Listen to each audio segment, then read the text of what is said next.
Hi, everyone. It's Dr. Saunders. I hope everyone's doing well. I wanted to make a recording of a part of the class that normally we would do in person here in C1078 when I teach the class in person. But I think that really the best way to kind of do this portion is to let you actually see the scores. And so I guess I call this the addition fair, right? Because the addition of a piece of music that you choose for studying or for playing or for singing or for performance in general, or just to dig in and see what a composer's work is like, it makes a big difference as to the actual quality of the information you're getting and the quantity of the information you're getting. And so I want to deal with some paper scores. And you might be thinking, well, hey, this is the 2020s. Why are we still worried about paper scores? I can get almost everything on PDF. And the rub is in the almost. Yes, sources like IMSLP and CPDL are huge. They are important to you. They are a great way to get PDFs for free. Lots of composers these days are making their music available as PDF files for download that people are putting on their iPads, that people are printing the copies that they need when they need to print them. It's a wonderful kind of era for that. But the fact remains, there's still a lot of paper out there. And there's still a lot of music that really the easiest, best way to get your hands on it. And honestly, the best way to have a permanent copy in your library that you're going to come back to over the years is going to be to have a paper score. I'm going to show you scores today that I've had 15, 20 years and have accumulated my notes and my experience with them. And so they become a part of my knowledge in an important way. So with that said, right, it's still important to consider paper scores. And the other consideration, and we'll see some of this as we go forward, is that the less you pay for a score, the less you're usually getting in terms of the up-to-dateness of the research, in terms of the quality of the editing that's gone into it, and in terms of the quality of the printing that's gone into it. So if you follow the handout, and for those of you who are not in the class, and I'm posting this on YouTube and you found this, I'll post a link to the handout in the description. I'll put it up on my personal website. So if you follow the handout, I have 8 exhibits in this edition fair. And I'm going to switch over to the document camera view, and we'll start with exhibit number 1, okay, which is a study score edition by Barenreiter of Mozart's Gran Partita Serenade, right? This is, if I lift up my flap, I'll review Purcell 361. And this is this is a study score, right? So it's a very small format. And I don't know if you can see that here. I'll hold it up next to myself. You can see that it's not a very big book, right?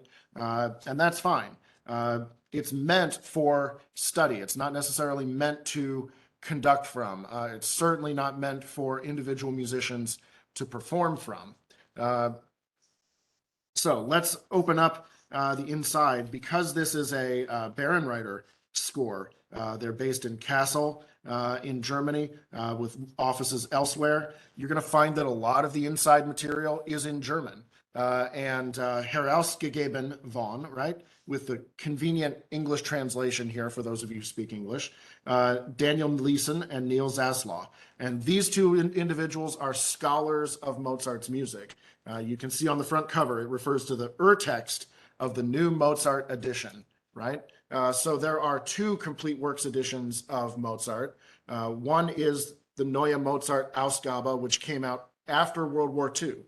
World War II had the effect of sort of churning up a lot of the manuscripts in libraries in Europe as things were moved, as buildings were damaged, all of these things. And so a lot of, as documents changed hands during this period, and a lot of new material came out. So compared to the 19th century edition of Mozart's works, the WMA, the Wolfgang Mozart Ausgabe, right? That's there's a lot of new information that's reflected. And so this score was published in 1979, and is more or less the most up to date. Now, you can download PDFs of the Neue Mozart Ausgabe directly from the internet, but they're not on IMSLP. So these things are available, they're out there. If you downloaded Mozart from IMSLP, you would probably get the old Mozart edition, which is fine in its way. Certainly I've used those scores, they're helpful, but they are 19th century material. They're old stuff. So let's take a look. This score has a detailed table of contents. It has an editorial note. It has a description of what instruments are actually in there. And if we keep going, the foreword in German, and then the same material in English, a preface for us. But let's look at and then an editorial note, right? Because the trick with working with music that is over 200 years old now is that notation has changed. Mozart and other composers often wrote very quickly. They wrote for the moment. And so what's in their original score is not necessarily everything that we would want or hope to see in a score by a composer today, right? And so that's where the editor's job comes in. So for a score like the Neue Mozart Ausgabe, this Serenade in B flat by Mozart, they've done a very good job of setting up a set of conventions so that we can tell what information is from Mozart and what information has been put in by the editor, right? So in this particular edition, right, generally anything that is in italics is something that the editor has dealt with and added that was not in the original score. So you can see even the names of the instrument in this case, which we kind of have had to work out from the existence of a set of parts, presumably, and even sometimes the nature of the music itself. What instrument is it idiomatic for? How is it transposed? For example, B flat clarinet versus oboe in C, right? These things, right? But then in Latin font, right? In Roman font, we have Dolce, right? Something that Mozart included, right? And flipping through here a little further, right here we have a slur in this clarinet part that is in a dotted line, right? That's an editorial decision. So the editors of this score have done a very great service because they've gone through and they've shown what is Mozart and what is something that the editor had to decide was there. And so we're always kind of back and forth. And it's almost as though, this can save you a lot of digging up Mozart's manuscript and figuring out what he actually wrote. Even to the point of, here are some dynamic markings that are not in italics, right? As we would usually expect to see dynamics. We can know that Mozart put those in and not the editor, right? And that everything that we see that isn't in italics or that isn't those those dotted slurs, right? That's Mozart's hand, all right? So that's the importance of getting a good edition. A good edition shows what is original to the composer and also shows what the editor had to interpolate or add in. In very early music, where the notational standards of today were not even quite yet developed yet, this is a critical aspect. And it's important that, any early edition shows the translation from early notation into modern notation. Okay, Exhibit 2. Exhibit 2. This is a great one. I want to talk about Dover scores, right? This is by Johann Sebastian Bach, his Mass in B minor in full score. And again, this is a miniature study score. I'll hold it up next to me so you can see for size. It's about the same size as the Mozart we just looked at. This is meant to be, again, something that we would look at. This is a reprint of the 19th century Bach edition. And so we'll see some of the differences here. There was a 20th century Bach edition, the Neue Bach Ausgabe, but we're now, so again, that reflects a lot of the changes in scholarship, in standards of editing, and availability of manuscripts that happened over a century or so. right? So this reprint, and this is a reprint, right? That's what Dover does. They buy up old plates that were engraved of old editions, and they reprint them. Sometimes they resize them to make this study score size. Sometimes they will actually take a smaller size and blow it up. But it's things that have gone out of copyright that Dover has acquired the rights to and reprints in order to make available. And I'll be 100% honest, I've got a lot of Dover scores in my library. They are cheap. They are a good way to kind of get into repertoire that you might be interested in. They're not always the most readable. They're not always well edited, but they can get you started. And, you know, I have scores to all of the Mahler symphonies from Dover in my library. I have scores to all the Sibelius symphonies in my library. I probably will never conduct those, but as a composer, as a musician, they're useful for me to understand and to analyze that way. So the Dover scores can be a good value as long as you know their limitations and what they're for. If I were going to go conduct Bach's B minor Mass with the Cleveland Orchestra or with Apollo's Fire, I would want to be more discerning about my edition that I prepared for the performance. Let me tell you, that's not happening anytime soon. Right? So what's in here? What do we have? Again, you know, the Bach Gesellschaft edition, right? They're clear about where this came from. This is the first Bach edition in the 19th century. And we're going to see that the editorial standards were very different, but they do provide us with some material in English that we would expect in a score, a table of contents of the various movements of this Mass, a list of instrumentation, so we know kind of what forces we're dealing with. And then all of the text, right? This is the Latin Mass, but Bach made adaptations and he made changes and he repeated lines and he left lines out. He was Lutheran, right? So for him to be writing a Catholic Mass was kind of a different idea.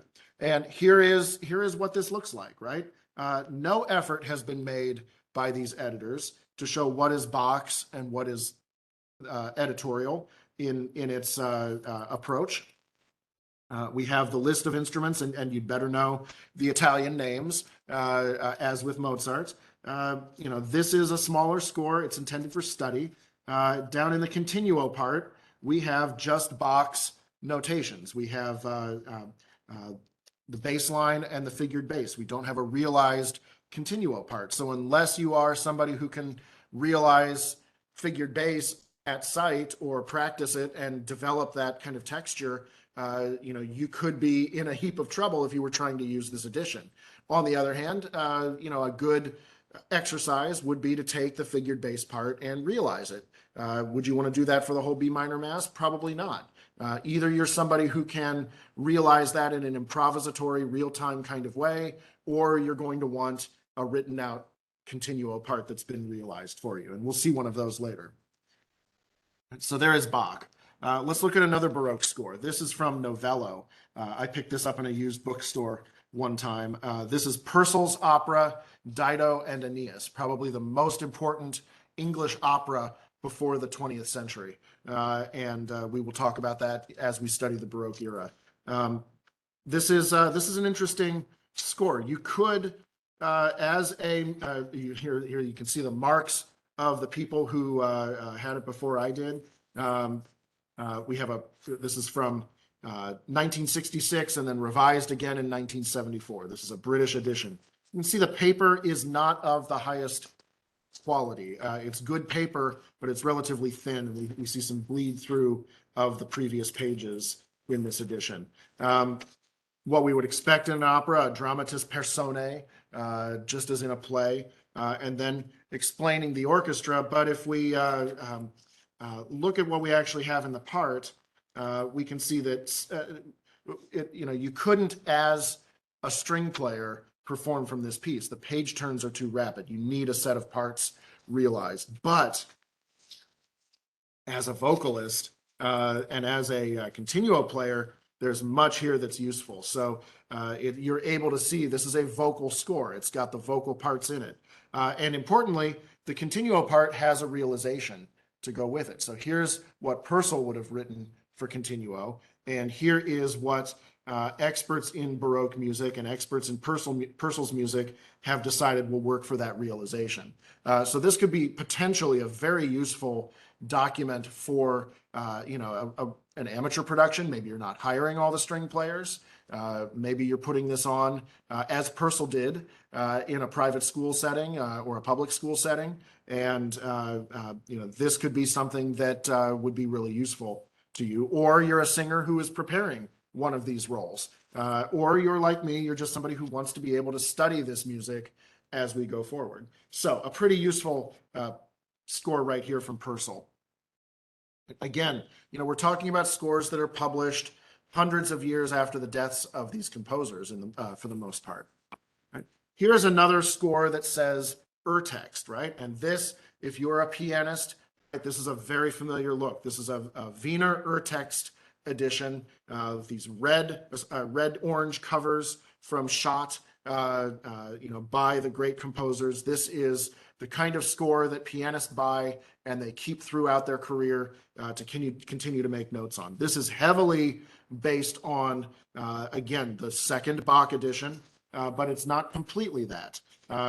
Here's a listing of exactly what pieces are in this work. They're BWV numbers, right? And it's meant to look extremely scholarly and extremely official, but it is marketed for public sale, right?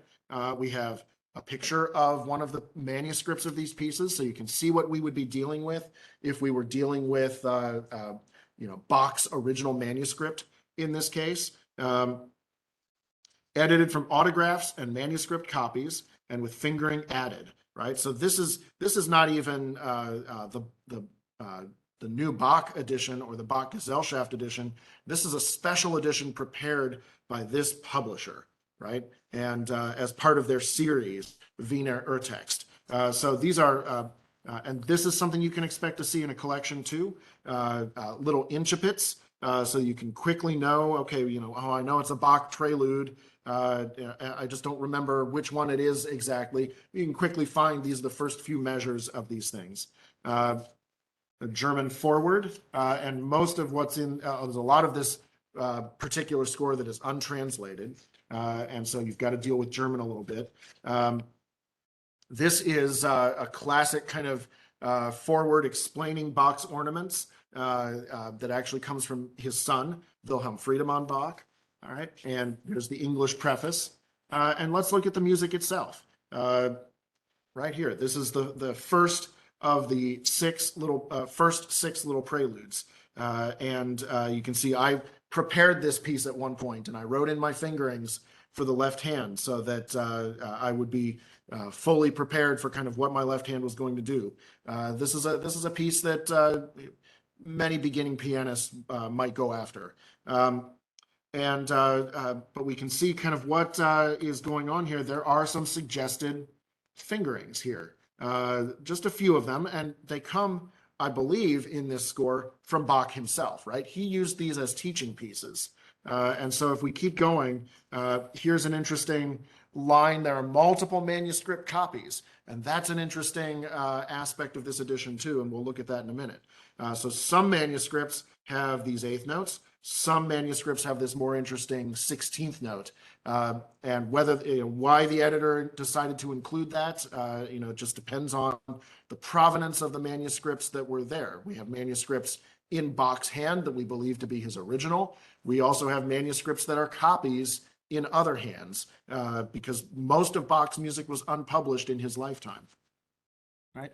If we look at the back, right, what makes this really kind of a critical edition, and you have to wade through the German a little bit, which is not impossible, right? You can learn music German and know how to get around some of these ideas. Kritische Anmerkungen, critical comments or critical marks, right? Abkürzungen are abbreviations, so he's telling us where these come from.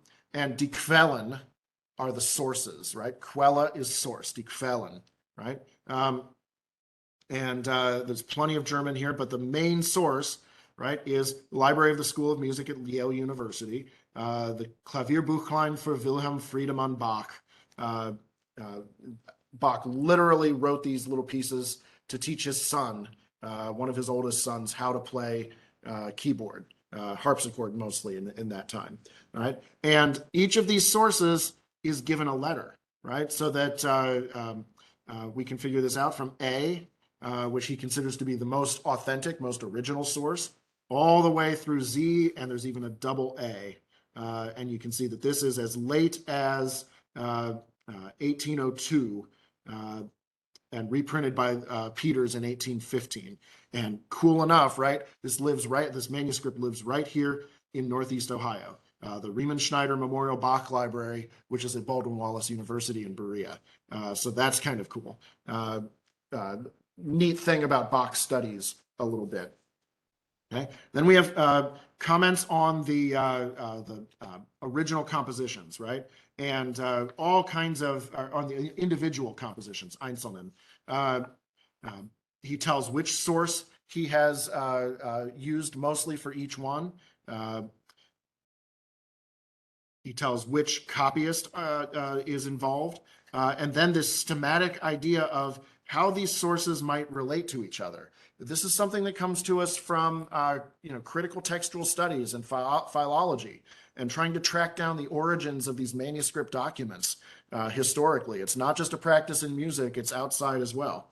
And so we have the sources, but you notice that here he's postulating these Greek letters, right? Alpha, beta, and gamma.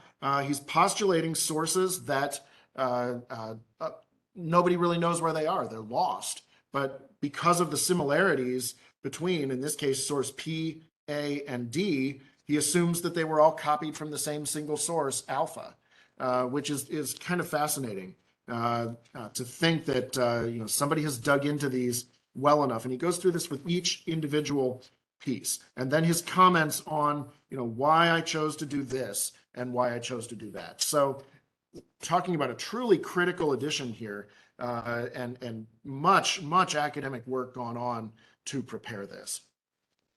Right? Exhibit 5, right? This is also a Barenreiter score. This is of the music of Handel. This is 11 sonatas for flute and figured bass. This is an edition that you could use in performance. I bought this secondhand. It did not contain the flute part when I bought it. I wouldn't be surprised if it came with the flute part originally, although maybe the page turns are few enough that you wouldn't need a separate flute part. Urtext of the Halle Handel edition. This is the third edition of Handel's complete works. The first one came out in the 18th century. Beethoven actually had a copy of it. There's a 19th century edition, and the Hallische Handel Ausgabe is the 20th century edition. So Handel is the only composer with 3 complete works editions so far.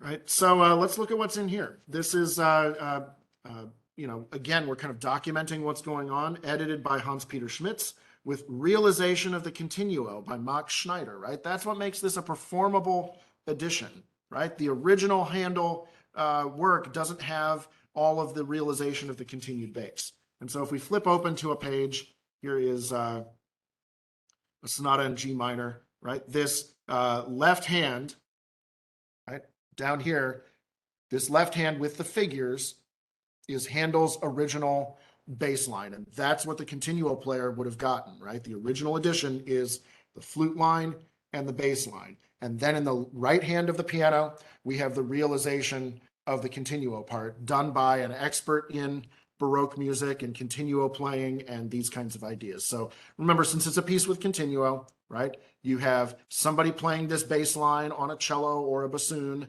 or some other single line instrument, maybe the left hand of the organ, right? And then you have a keyboard instrument or an instrument like a lute or a guitar that's realizing the higher voices, right? So that might be organ, it might be harpsichord. Probably those are the 2 most likely candidates for Handel's time, right? So this is a potentially useful addition for you, right? You can see the different things that these things are good for, right? If I really wanted to study Handel, I would go back to one of the complete works editions, and work on that, and I would probably dig up the manuscript, such as it exists. And the great thing about living in the 2020s is that so many of those manuscripts are available to us scanned in online. It's a wonderful kind of, it's much preferable to the way that I came up in music school in the 90s, when we would have these facsimiles that lived in libraries that you usually couldn't check out. It was you can have your own on the computer that you can annotate. It's just fantastic. Let's look at number 6. I'm going to jump into the 19th century here. This is the Chopin Preludes. There are 24 preludes. He wrote one in each key, plus 2 extra preludes that were sort of at the end of his life. Edited by William Palmer. This is very much an edition that shows where the editorial ideas are, right? So this is, but it's very much meant for teaching, right? It begins with, again, all these incipits, so I can find the prelude that I'm interested in, right? And we've got a nice kind of explanatory. It's not especially scholarly, but it's a good note, for the high school or college pianist who's studying these pieces for the first time and needs to get some perspective on them, so we know what they are. And some of these are easy enough, middle school pianists are going to tackle them. Some of them are even easy enough that I can play them. Right? And then some editorial notes from the editor, right? So the origin of these pieces, the purpose of this edition, what he's trying to get at in here, and then kind of his guide to ornamentation. And you can tell that this is sort of a teaching edition because of the ornamentation that happens. And then some discussion of pedaling, right? And how these things worked. Some metronome marking suggestions. It's very much a teaching edition. And this is kind of cool, some recommended reading, a bibliography here. If you were researching the Chopin Preludes, to open up this edition and to have some other sources would be great. Now, this edition is from the 1950s, right? So all of the sources that are in here, no, I'm sorry, it's not that old. But all of the sources that are in here are relatively old sources. Let's see, what is the date on here? 1992, right? So it's getting to be old like me. Has work been done on Chopin since then? Yes, but the heavy lifting by 1992 had been taken care of. Right, so let's look at one of these preludes. Why don't we look at the C major prelude here and see what this editor has done. In this edition, right, he has given notes. Anything that is not Chopin is in this light gray writing, right, so that Chopin's notes stand out clearly and are present there.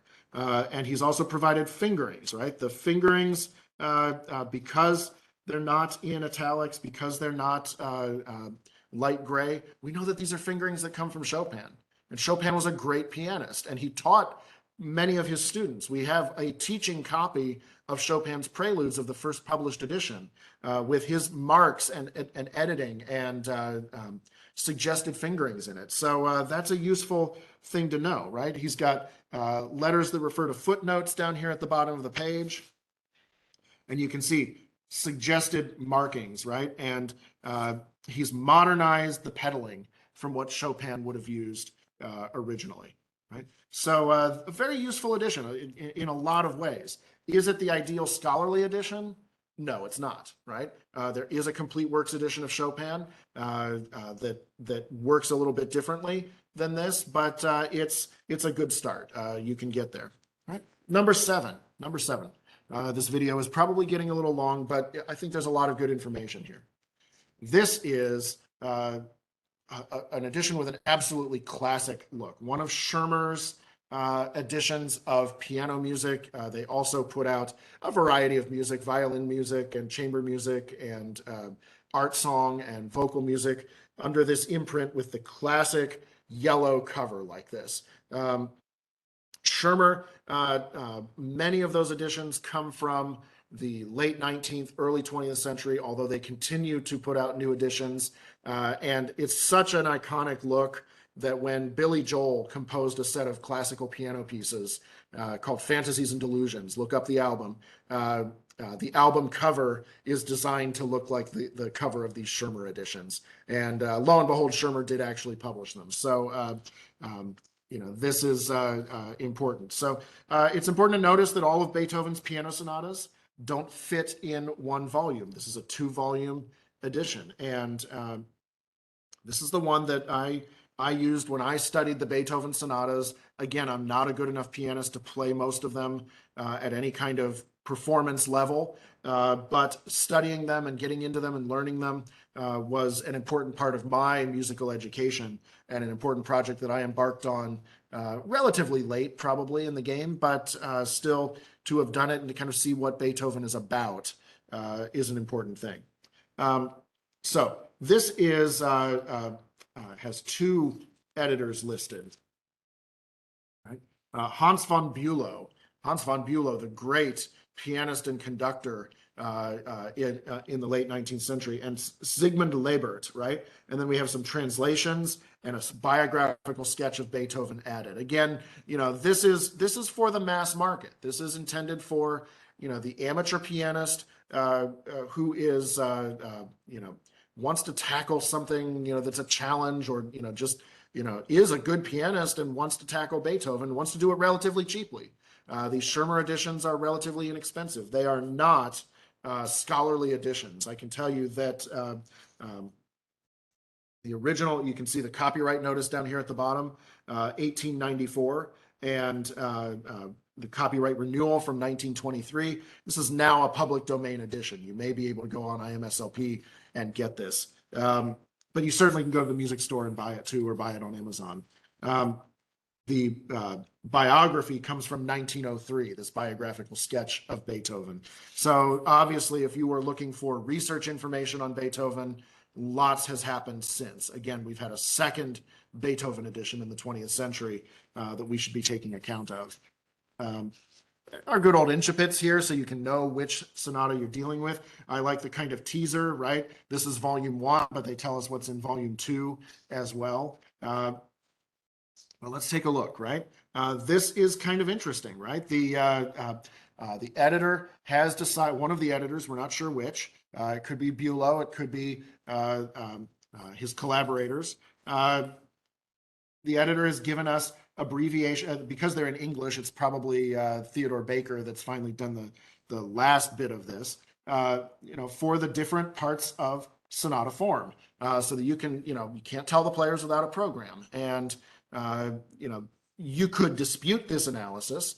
You could decide as an analyst, as a theorist, I don't think that's right.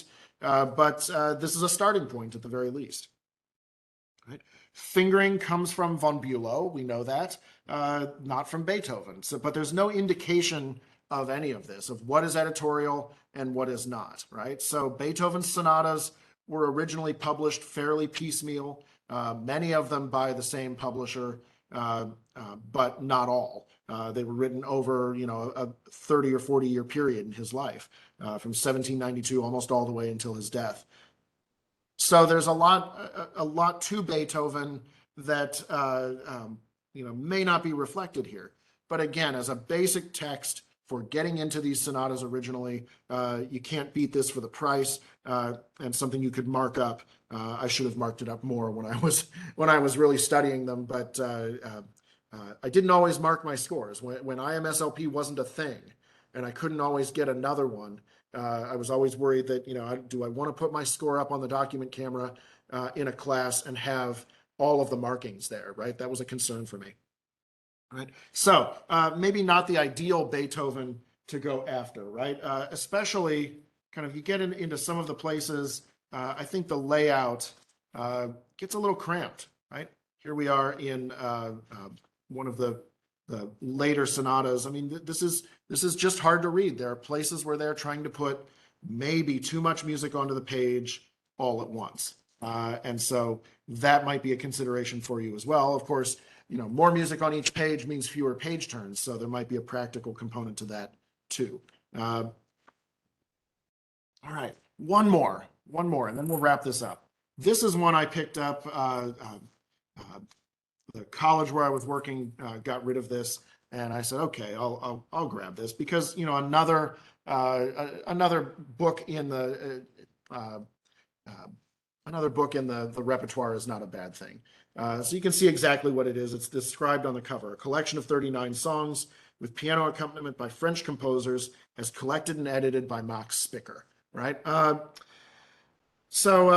And it has both French and English text, and we'll dive into that in a little bit. And for high voice, right? So if you're a soprano, if you're a tenor, this is your kind of edition. If you're a baritone, if you're an alto, if you're a bass, it might be a little tougher for you, right? You'd be looking for medium voice or low voice.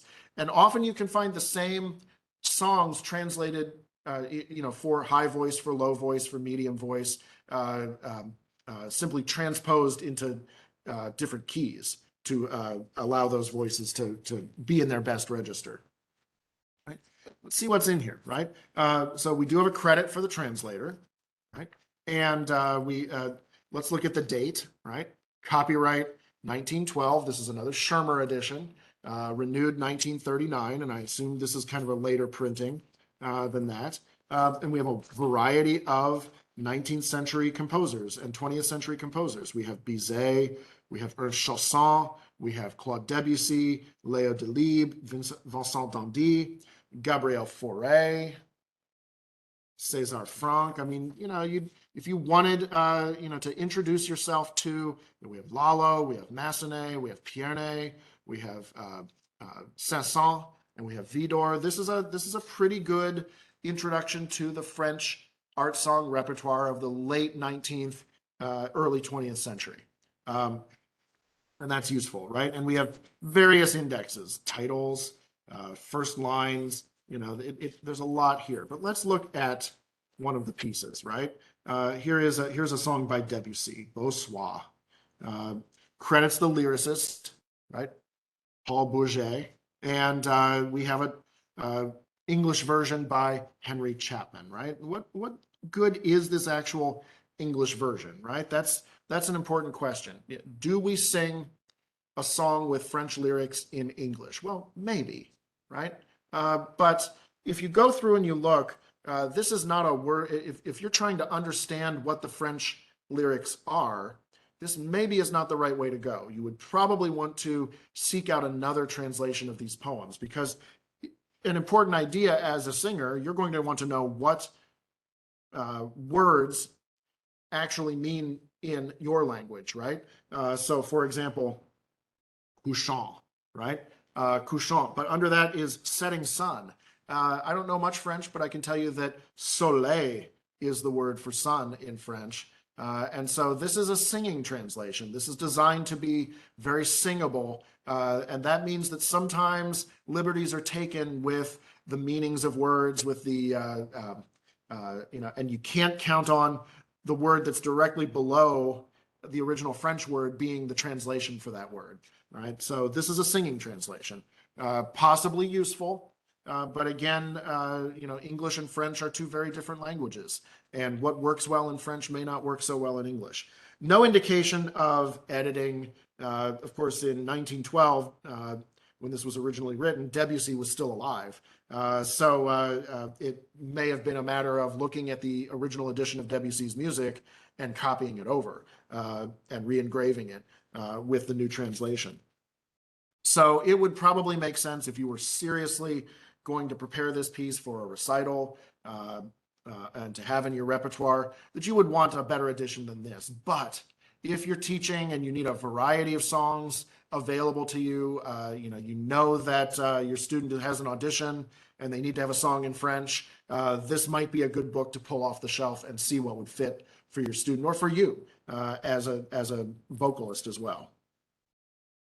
So those are 8 editions. Let me close the screen here. Stop sharing, and I'll just be up front again.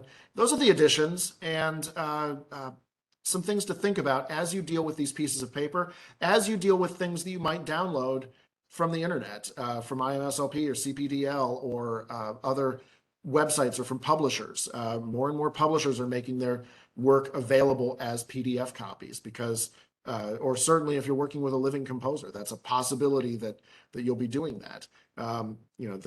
We are coming into that modern era but dealing with paper editions is sometimes necessary too. So be ready for both of them.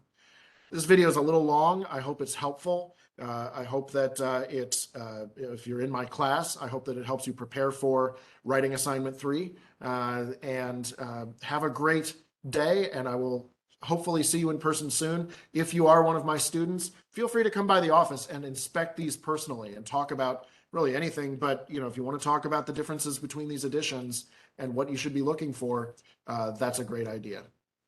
Thank you so much. Have a great day.